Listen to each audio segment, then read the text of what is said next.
Welcome to Mafia, a new podcast telling stories of America's criminal underworld. We reveal the lives and careers of its greatest gangsters, and along the way, we'll meet the cops and attorneys who worked to bring the Dons down. In our first episode, Fleet Cooper tells the story of one of the most powerful, flamboyant, and dangerous mafia bosses of all time, Sam Giancana. He'd killed a lot of people, had a lot of people killed. He was a very personable guy, and he would go out of his way to help people when he could. But you didn't cross him. If you crossed him, you were in deep trouble. Sam Giancana was utterly ruthless, willing to do anything in his pursuit of power. Sam Giancana was the most powerful criminal chief in the history of the United States. And forget about Al Capone. I'd say he was far more powerful than Al Capone, and he was a giant. Maybe the most powerful criminal chief in the history of the United States. But unlike most mobsters, he didn't live his life in the shadows. He had a beautiful showbiz girlfriend. He was pals with Frank Sinatra. Sam Giancana didn't like to keep a low profile. He liked the big life. He liked to be seen with the stars and things like that. His influence reached the highest echelons of American politics, helping to get John F. Kennedy elected to president, and assisting in the CIA's darkest operations. Under his reign, the mob and politics combined, with deadly results. Chicago, 1918, home to 40,000 Italian immigrants, all desperate for something better than the grinding rural poverty back in the old country. Conditions were tough, often without heat, electricity, or decent plumbing. Filth and disease were everywhere. Survival depended on two maxims. Family comes first, and you always look after your own. It was into these conditions that 10-year-old Momo Salvatore Giancana found the 42s, a gang of street kids who made their living by stealing clothes from the wash lines in rich neighborhoods and taking them back to the Italian tenements to sell. But they quickly graduated to more serious crimes, and young Salvatore was eager to impress. Professor Robert Blakey. He started out as just a hustler, a street hustler. He used to be a wheelman, meaning he'd drive a car. And what they would do is they'd throw an ash can through the window of a jewelry store and grab it and run. That's what it was. Eventually, he got in the mob. By 1923, Prohibition was in full swing, and the Chicago mob was thriving on bootlegging. Prohibition would do more to transform the lowly street gangs of America into a powerful criminal empire than any other single factor. And Sam Giancana was quick to take advantage.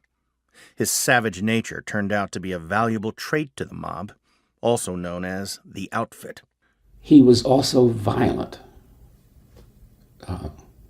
But the people in the Chicago outfit almost are all violent. They kill people with a drop of a hat. Normally, organized crime is designed to lessen violence because they're the ones that are out there, and if they don't have violence, then they don't get killed. So it's sort of self-protection. Giancana graduated from wheelman to triggerman, a killer for the mob. And by the age of 20, he was the prime suspect in 3 murder investigations. Typical of mob-controlled Chicago, though, he wasn't tried. Former Department of Justice trial attorney David Shippers remembers coming face-to-face with him.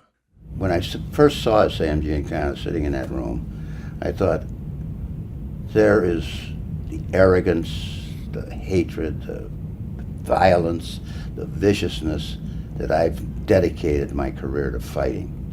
He's sitting right there. Your initial reaction is to walk up to him, smack him upside the head. But I thought, no, I'm not going to descend to their level.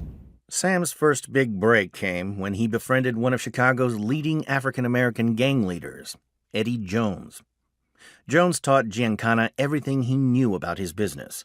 The numbers game, or policy racket, an illegal lottery that was earning Jones and his family $180,000 a week. Jones even put Giancana in charge of one of his lucrative establishments. But if Jones thought he'd found an ally, he was mistaken. Thomas Repetto, author of American Mafia, explains. His big inspiration was getting them in to take over the African-American policy business in Chicago. After Giancana got the okay to take over the black policy operations, they went out and kidnapped the leading black policy operator. They slugged him, slugged his secretary, and shot at a police car that chased them. They were pretty reckless guys. It was through him that the mob in Chicago decided to take over the black lottery. And it's nickel and dime, but they add up at the end of the day. It's a lot of additional money. Now, take it over does not mean that they went out and did it. They just killed a guy. Giancana's crew shot Eddie Jones's main rival and persuaded Jones himself to leave town. It was a risky move, but it impressed the Dons, as former FBI agent Jim Wagner explains. Was a first time that the Chicago outfit moved into the numbers racket and basically took it over and found out how much money they could make out of that. So that started Giancana on the rise. And it's really a basic to organized crime that the person who brings in the most money gets promoted the fastest, which isn't too much different than most companies. But Giancana had this ability to raise a lot of money. This new endeavor with the racket, the policy racket, brought him a lot of influence. And then he expanded on that. In 1957, Tony Accardo, the current boss of the outfit, decided to step down. And 49-year-old Sam Giancana was installed in his place. But not everyone thought he was the right guy for the job. Tony, I think, saw the way the world was going with the Kennedys, the Justice Department, the federal government, and he decided to remove himself from the direct line of fire. I mean, there was a big gambling boss in Chicago who every year for 30 years announced he was retiring. He threw a retirement party to sort of throw law enforcement off. And Giancana took over. Now, when Giancana took over, a lot of guys in the mob were not happy because they said he's reckless, he doesn't have the judgment that's required of a boss. A boss has a lot of things to do. He's got to be respected, he's got to keep the family in line, he's got to keep other people in line, and he's got to make money. He's got to be a good businessman. He's got to have good judgment. And they didn't think Giancana had it. Nevertheless, Sam Giancana, the once poor street kid, was now Chicago's rich and powerful mafia don. Peter Vera. Sam Giancana was the most powerful criminal chief in the history of the United States. He had his tentacles into the police, to the courts, to the business world around Chicago, and cases they could not prove, but information that the investigative agencies has of just how powerful he was. And according to David Shippers, Giancana even controlled Chicago's politics. In this city, no criminal enterprise is going to work until they've got the politicians in their pocket. He had the politicians, and I mean all of them. It seemed as if Giancana was untouchable. But just as he'd reached the pinnacle of his power, the federal government turned on organized crime. Today's show has been brought to you by Blue Apron. Blue Apron delivers fresh, pre-portioned ingredients and step-by-step recipes right to your door. Each recipe can be cooked in under 45 minutes. Designed by Blue Apron's in-house culinary team, the menu changes every week, with a dozen new recipes to choose from, like strip steaks and spicy maple collard greens. Customers can pick 2, 3, or 4 recipes based on what best fits their schedule. Blue Apron is treating Mafia listeners to $30 off their first order if they visit blueapron.com/mafia. So check out this week's menu and get your $30 off at blueapron.com/mafia. Blue Apron, a better way to cook.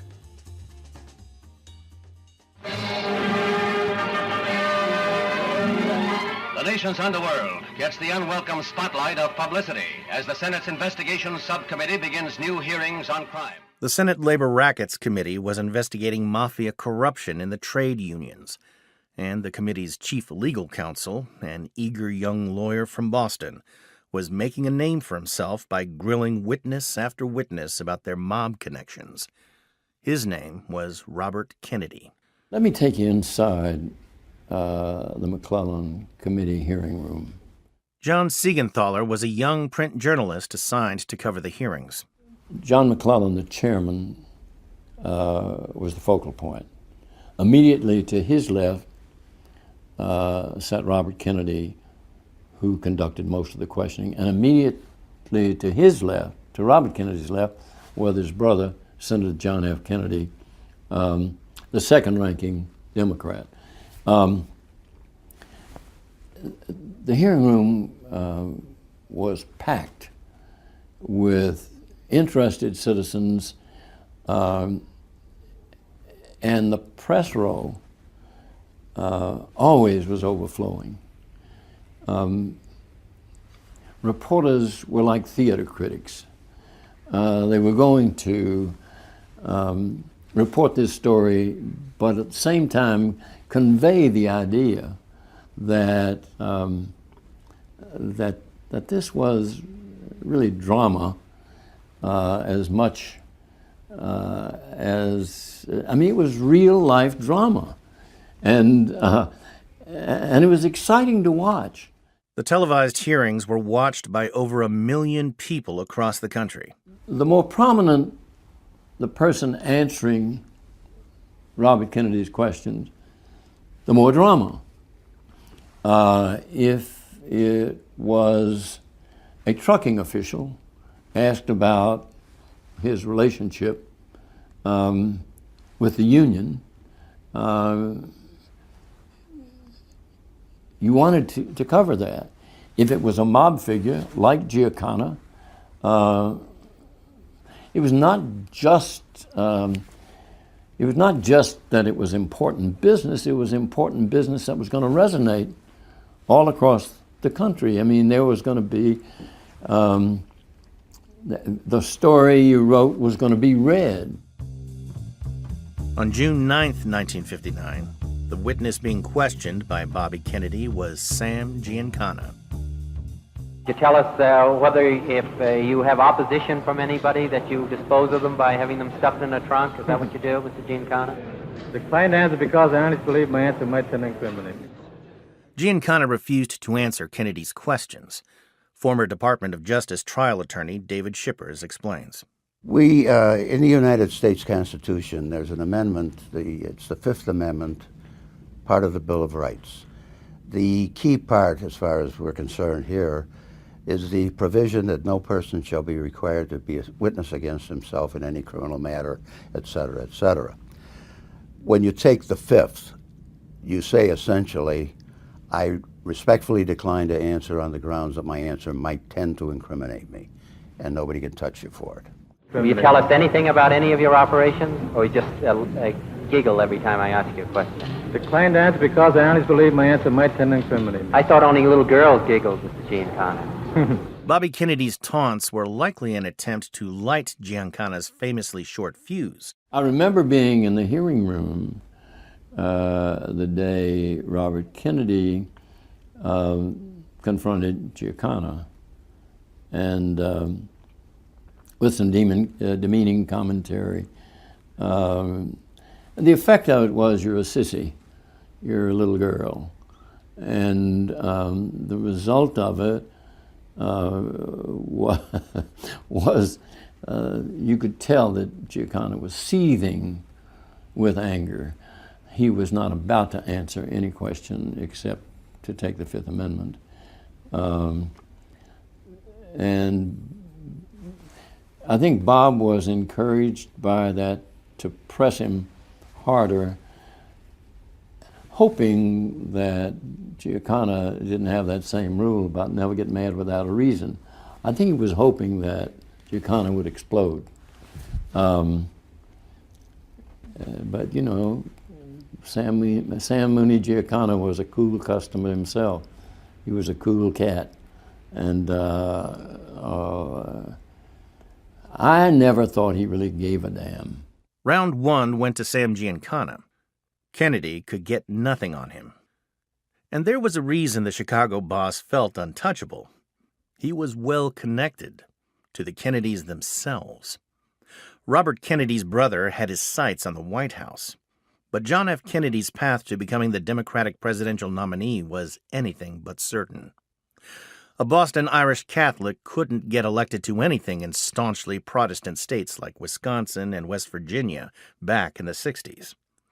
The wealthy Kennedy clan decided to buy support in these key primary elections, and they reached out to an influential family friend for help, Frank Sinatra. Sinatra was a friend of the Kennedy family, and Jack Kennedy in particular. And Sinatra had a friend who knew all about using bribery and coercion to get his way, Sam Giancana. I have every reason to believe that there was mob money in the West Virginia election, and I have that from several different sources. The person who handled the money was Frank Sinatra.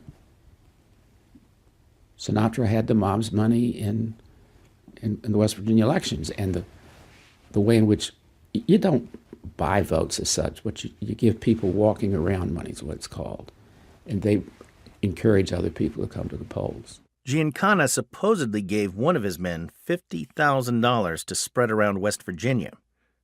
He bought local politicians new office furniture and paid bar owners to keep Sinatra's campaign song, High Hopes, playing on jukeboxes.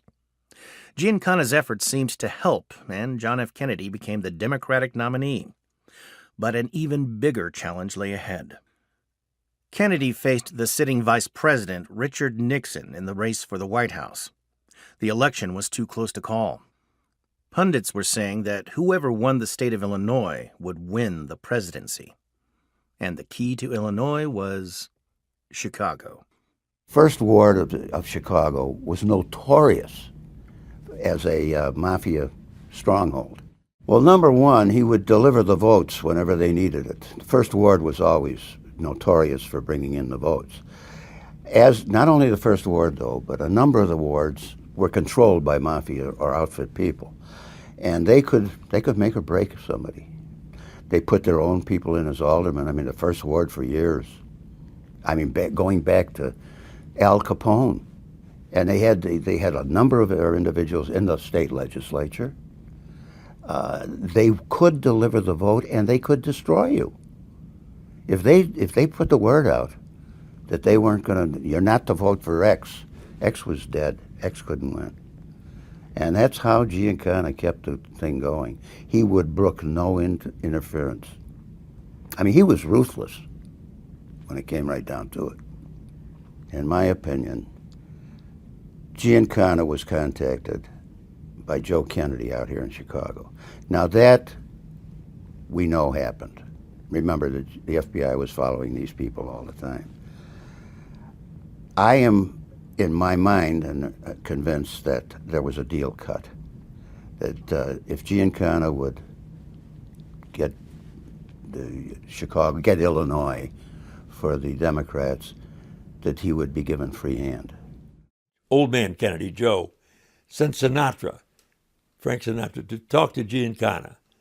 Giancana thought he heard Sinatra say, if you carry Illinois for us, there'll be no bothering you.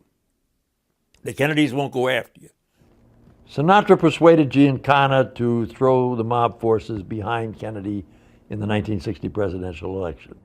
Giancana prevailed upon mob-controlled unions to vote Kennedy. There were even claims that his hoods intimidated voters at polling stations. Illinois was won by Jack Kennedy by, 10,000 votes out of over, I think, 3 million cast. And listening to the radio, listening to the returns coming in, it was obvious that there was a theft underway. Downstate, which was usually Republican and were coming in for Nixon, they were holding out precincts down there. Chicago was holding out precincts up here, and they weren't reporting the vote at certain precincts. Well, when you looked at the precincts in Chicago that were being held out, it was the 1st Ward, the 20th Ward, and those areas out there that were controlled. The last one in won the election, and that came out of the right places. That election was stolen. No question about it in my mind. That's an opinion. Obviously, if I could prove it, we would have been after it the next day, but I couldn't prove anything. But I am convinced that Nixon would have won Illinois had there not been the hanky-panky. But that's elections in Illinois. I mean, it's one of these things that you have to live with, I guess. Kennedy beat Nixon by just 0.1%. Not since 1916 had a presidential election been so close. Somewhat afternoon on the day after the election, Senator Kennedy received a telegram from the vice president congratulating him on his victory. With this in his pocket, the president-elect... Sam was quick to claim that he was responsible for Kennedy getting elected. And while most dispute this, Giancana believed it. And crucially, he expected payback. So Giancana can legitimately think that he had done his work and the Democrat, that close an election that night, that he had tipped it and that he could expect some result. Giancana wanted Bobby Kennedy off his back. He's even quoted as saying that they'd promised to take care of him, and Bobby would soon be just another goddamned lawyer. He thought he'd gained the power to influence the highest office in the land. And things just seemed to keep getting better.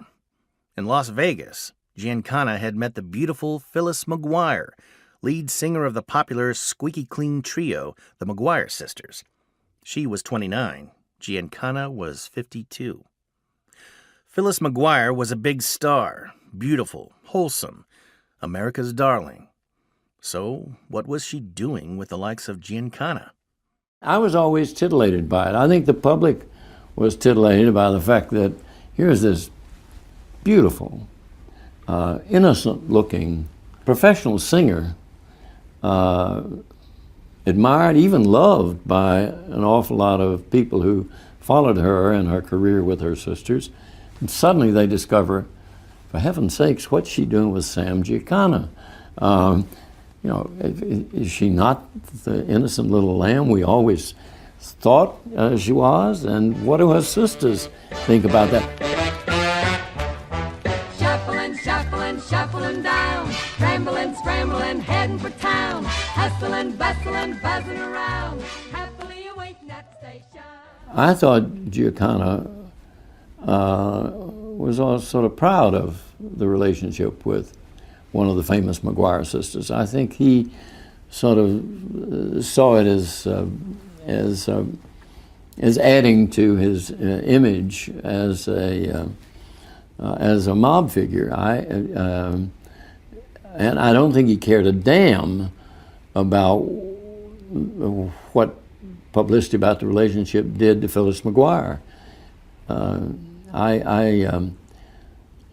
I thought Sam Giancana was cold in mind, cold in heart, cold in spirit, and cared not a damn about what anybody thought about him or what he did.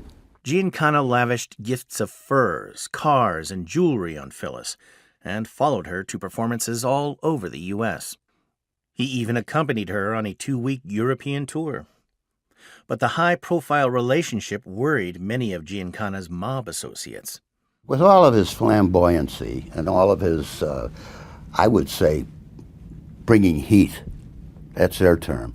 Every time you look around, Sam Giancana's picture was in the front page or something, or he was at the poolside with somebody, and the old-timers didn't like that one bit. But Sam was very good at what he does. And Sam also had the backing of the commission. I mean, I'm talking about the 5 families in New York, Cleveland, New Orleans, the West Coast, Vegas. And remember, at that time, Chicago was running Vegas. Amazingly, while making headlines and helping Kennedy get elected, Giancana was also meeting with one of the most powerful and secretive of all American government agencies, the CIA. At that time, many crime families had lucrative business interests on the poverty-stricken island of Cuba. Cuba was a gold mine for the mob. A lot of money made down there in the casinos and the joints, and Castro took it away completely. On New Year's Day 1959, Fidel Castro's rebel forces swept into Havana and seized power from the old mob-friendly regime of President Batista. When Castro nationalized land and American businesses, he cost the mob and the U.S. government untold millions of dollars. Remember, they were running Cuba. They were running amok down there under Batista. And when Castro came in, he threw them all out. So they were not happy with him. If they could get rid of Castro, they could move back in. And it wasn't just the mob who wanted Castro gone. The U.S. government bristled at a dangerous communist on America's doorstep. Castro was supporting the Soviet bloc, so he wasn't too well liked by the American government. And he had taken over all the mob casinos in Cuba and thrown them out of Cuba. So when the intelligence agencies were planning to get rid of Castro, who would you go to? You go to mob guys who had good connections in Cuba. They'd operated there for years and are pretty good at killing people. In August 1960, on the basis that my enemy's enemy is my friend, a CIA contact met with Giancana and another gangland boss, Santos Traficante. The aim? Arrange a hit on Fidel Castro. They're very naive. They're certainly naive about the organized crime. They're not a hit squad. You can't buy them to kill people. They thought they could. At the clandestine meeting at the Fontainebleau Hotel in Miami, the CIA suggested a Capone-style attack with Castro going down in a hail of bullets, but Giancana preferred to do it quietly. He suggested using pills to poison Castro's food or drink. The CIA agreed. A U.S. government agency secretly commissioning gangsters to commit murder. What could go wrong? The reason you don't deal with those people, if you're the government, is if you're going to sup with the devil, you got to have a long spoon, that Irish proverb. And once you've dealt with them and they've given you something, then they have a right to ask for something back. And you don't want a reciprocal relationship with them. You're compromised. Giancana soon turned the situation to his advantage. He'd become convinced that Phyllis was having an affair with showbiz comedian Dan Rowan. So he talked the CIA into planting a bug in Rowan's hotel room. But it all went horribly wrong. The agent was discovered by hotel staff and arrested. The CIA feared the mob connection and the Castro assassination plot would get out. The agency did not want that plotting to come public, and they were afraid to death of any public examination of Giancana. To avoid a public trial, CIA Director of Security Sheffield Edwards confessed the whole sordid affair to the FBI. One day, this would all come back to haunt both the CIA and Sam Giancana. But there was another shock in store for Giancana. In January 1961, just a couple of months into his presidency, John F. Kennedy announced he was appointing his brother Bobby as Attorney General. Far from being just another lawyer, as Giancana had predicted, Robert Kennedy was now the country's top law enforcement officer, in charge of the Department of Justice and the FBI. The last thing they thought was they would get Robert Kennedy as the Attorney General. Anybody but Robert Kennedy. That was a surprise. Bobby Kennedy declared war on the Mafia. To Giancana, it was a betrayal. The fact that he came up with money and helped JFK win went by the board. Kennedy set about radically reforming the Department of Justice and the FBI. In Chicago, where there were previously only 10 FBI agents, Kennedy added 60 more. Giancana called them G-men, short for government men, dismissing them as Boy Scouts. But Kennedy's agents were a new breed. Clean-cut, college-educated, many of them lawyers, they were fanatically committed and incorruptible. Unlike other Chicago law enforcement, Giancana couldn't buy them. Kennedy also recruited new talent to the Justice Department's organized crime and racketeering section. Among them was young lawyer David Shippers. Robert Kennedy hired me. I was working for a Chicago law firm, and I wasn't happy at the firm because it was one of these big firms, and they wouldn't let me try cases. They wouldn't let me get into court. So I had friends who were working in the United States Attorney's Office, and I stopped over there and asked them to what could I do to maybe I could get a job here. Well, my friend brought in the then United States Attorney, Jim O'Brien, and he asked me about my background and so on and so forth, and I told him I'd been working quite a bit in labor law.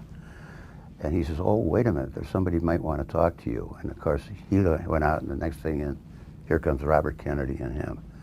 And they started talking, and Kennedy said, we need someone to work on labor racketeering in Chicago. Well, you know, that was right down my alley. So I told him that, and I was hired. Under Kennedy, the organized crime and racketeering section grew from 17 to 63 lawyers. He was extremely driven. He absolutely hated what he called the outfit, the Mafia, organized crime. Once he saw what they were doing to the country and how they were destroying everything that they get involved in, killing people, destroying businesses, he decided he had to do something about it, and he did. Another of Kennedy's young lawyers was Robert Blakey. You can think of the Department of Justice as a aircraft carrier, and you can't turn an aircraft carrier on a dime. They don't have brakes. You can slow it down and steer it. He turned it on a dime and took it in a different direction. Robert Kennedy's goal was to get all government agencies working together to break the grip of organized crime. He talked directly to you. And of course, it gave us a whole feeling of electricity in what we were doing and commitment to what we were doing. And we worked extra hours and all that sort of thing. As I say, he was very down to earth. And he would brook no nonsense. When he came out to Chicago often, and we'd have a meeting in the U.S. Attorney's Office. The FBI would be there, the DEA, all of these various federal agencies, and they would get up. They had, each one of them had a canned speech, and he'd start, and Kennedy would look at him and just say, "Cut the BS. How many people have you arrested?" And that's the way he was. He was very direct, very open. When we started the organized crime and racketeering section, they put us in an unmarked room on the 8th floor of the old federal building. We did feel that we were kind of like the new untouchables. We had a special unit of each agency that worked with us. We did everything in secret behind that door. We had no goal except to try and ferret out the bad guys. Originally, we started focusing on Tony Accardo, Paul DeWaya Ricca, and some of the big old-timers. As we got into it more, we realized that the real operating head of the organized crime in Chicago and a member of the national syndicate was Sam Giancana. Giancana became their primary target, but bringing him down wouldn't be easy. What we started to do was work cases, trying to work our way up, and we'd start at the bottom, and we got some top-notch people that way, but always there was this Sam Giancana hanging out there, the one guy that nobody seemed to be able to touch. And almost every time I would meet my guys, I would ask them, anything going on Giancana? Have you come up with it? Because he was working out of the west side of Chicago and the western suburbs. We had cases that we were working in those suburbs, and we were trying our darndest to find Sam Giancana. All he had to do was surface once, and we'd be able to put him into a conspiracy of some kind. Couldn't find anything. The FBI now had Giancana under close surveillance. His headquarters were in the back of the Armory Lounge bar and restaurant in Chicago's Forest Park suburb. Despite FBI surveillance, his business remained behind closed doors. Eyeball 1 to dugout. I read you loud and clear. Or so he thought. 10-3, eyeball 1. Stay with it. The G-men had a new weapon that would turn Giancana's world upside down. Electronic surveillance. Bobby Kennedy decided that organized crime was a national security. It was a threat to the United States and fell in that category that you could exercise a wiretap and install a wiretap without a warrant. And he placed a wiretap on a number of persons, one of which was Sam Giancana. Two agents who'd been assigned to follow Giancana, Romer and Hill, even managed to hide a microphone right inside the Armory Lounge. The G-men soon overheard mobster Patsy Poe complaining to Giancana. I never thought it'd be this fucking rough. You told me when they put his brother in there, we're going to see some fireworks. But I never knew it would be like this. This is murder. They concentrate on certain individuals. You mean the outfit? Yeah. The tapes also revealed how Giancana advised his driver and bodyguard, Butch Blasi, about the Mafia code of silence, as Robert Blakey remembers. Butch Blasi comes up to Giancana and begins talking about business. And Giancana, there was a stuffed fish over the bar. And he points up to the stuffed fish and says, "You know how that fish got in trouble?" He opened his mouth. And of course, he's saying this into a bug himself, but he's telling Butch Blasi to don't talk about all that kind of stuff. Romer and Hill did their utmost to exploit Giancana's weak spot, his relationship with Phyllis McGuire. They followed the couple closely, photographing and filming them. They also listened in on their bedroom chat, whether in Las Vegas or Maryland, Pittsburgh, or Atlantic City. The pressure began to get to Giancana, as the wiretap transcripts reveal. Aroma. He spots us. He says, "Hello, Mo," and he walks away. Then we move out of there into the other room, and who the fuck walks in but that shit Hill? Determined to make Giancana crack, the FBI turned up the heat even more, with what they called lockstep surveillance. Giancana was under such intense surveillance that carloads of FBI agents would follow right on his back bumper. Everywhere he went, they went. There was an all-out campaign against Giancana, which made him very angry. He played golf. They were behind him, just everywhere he went. And it sent him off like a Roman candle. It was pure, simple harassment. They weren't getting anything out of that. The guy's out on a golf course playing golf, and they're standing around on the green while he putts out. It was pure harassment. But the newspapers liked it. Oh, yeah, they're following Giancana around everywhere, doing everything that they want. Actually, it wasn't a very smart idea. It drove Giancana mad. A surveillance recording from June 1963 reveals that his mob associates thought he was becoming dangerously unhinged. That fucking Giancana. Wait till you hear what he's done now. He's not making good decisions. What happened? Charlie McCarthy told Roma that Mo told him to tell Kennedy to talk to him through Sinatra. Oh, for Christ's sake, that's a cardinal rule. You don't give up a legit guy. He tells Roma that Sinatra's our guy to Kennedy? More or less. I'm so fucking mad I could jump out your window. We gotta do something about this. The G is driving this man goofy. What Giancana did next was extraordinary. He decided to take the FBI to court, claiming their lockstep operation violated his civil rights. I think he was just so mad, so unhappy that these people were interfering with his golf game, that he decided, hey, no, they got nothing on me. I'll sue them. I don't think he asked anybody's advice, because they would have told him, don't be nuts. To his associates, it seemed crazy. A mafia boss risking testifying in court. Giancana was willingly opening himself up to being cross-examined about any and all illegal deeds. Talk about bringing heat. Here you're suing the Federal Bureau of Investigation because they're following it. The word coming from the street at that time was that the old-timers were livid at him because he was bringing this heavy heat for no reason. You know what? They're not hurting you. Let them follow you. Let them make fools out of themselves. In June 1963, the case got underway. When Giancana took the stand, all the newspapers, television, everybody was there with bated breath.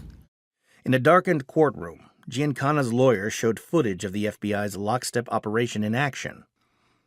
Next, he showed film of Giancana's respectable lifestyle, playing a round of golf, going to church, and visiting his father's grave. They'd hired their own film crew for the job. Now it was the government's turn, and the American public was hanging on every word. They expected to see a colossal cross-examination. He didn't cross-examine them. A couple of questions and let it go. There's a reason for that. You don't cross-examine unless you got some evidence, and that was the problem. We had nothing. All they would have on Giancana are informants, hearsay evidence, that he was seen in certain places with Phyllis McGuire. That's not legitimate cross-examination. Legitimate cross-examination is something where you can use it to impeach the individual. There was nothing there. You had to be able to prove what you were saying. The court granted an injunction against the lockstep surveillance. The FBI agents would have to keep their distance from now on. Sam Giancana had, for the moment, beaten the FBI. But at what cost? He signed his death warrant because the FBI, from that day on, we got to get Giancana. By this point, Giancana's hatred of the Kennedys had reached fever pitch. Selwyn Rabb is a former New York Times reporter and author of 5 Families. There was no question about the animosity that mob dons had for John F. Kennedy and for Bobby Kennedy. And there were numerous bugs picked up by the FBI about the mob's hatred of Kennedy. One of them particularly was from Sam Giancana, who said, "We broke our balls trying to get him elected, and look what he does against us, that son of a bitch." Wiretaps from all over the United States revealed worrying conversation between mobsters. With Kennedy, a guy should take a knife and stab and kill that fucker. I mean it. This is true. Honest to God. Right in the White House. Somebody's got to get rid of that fucker. They should kill the whole family. The mother and father, too. The mob actually considered the assassinations, for example, in Philadelphia, but they decided not to do it because it would be too high risk a venture. But after that time, the conversations about Kennedy were really very vicious. On November 22nd, 1963, 5 months after Sam Giancana's successful court injunction, President Kennedy and his wife touched down in Dallas, Texas, on their way to lunch with civic leaders. The motorcade begins the 11-mile ride to the Dallas Trade Mart, where the president is to deliver a major address. The president's car is now turning onto Elm Street, and it will be only a matter of minutes before he arrives at the Trade Mart. As the president's limousine passed the Texas School Book Depository, the nephew of a mob bookmaker, Lee Harvey Oswald, was on the 6th floor, raising his rifle. It appears as though something has happened in the motorcade route. Something, I repeat, has happened in the motorcade route. There's numerous people running up the hill. Several police officers are rushing up the hill at this time. Stand by. The news reverberated around the world. The President of the United States is dead. President Kennedy has been assassinated. It's official now. The President is dead. And another man with mob connections, an alleged associate of Santos Traficante, would soon also hit the headlines as Oswald's killer. In the next episode, we'll explore the links between JFK's assassination and the Mafia. We'll speak to the lawmen who, through the most ingenious means, finally managed to bring down Sam Giancana. And we'll discover that even the most ruthless and powerful gangland bosses aren't safe from their own kind.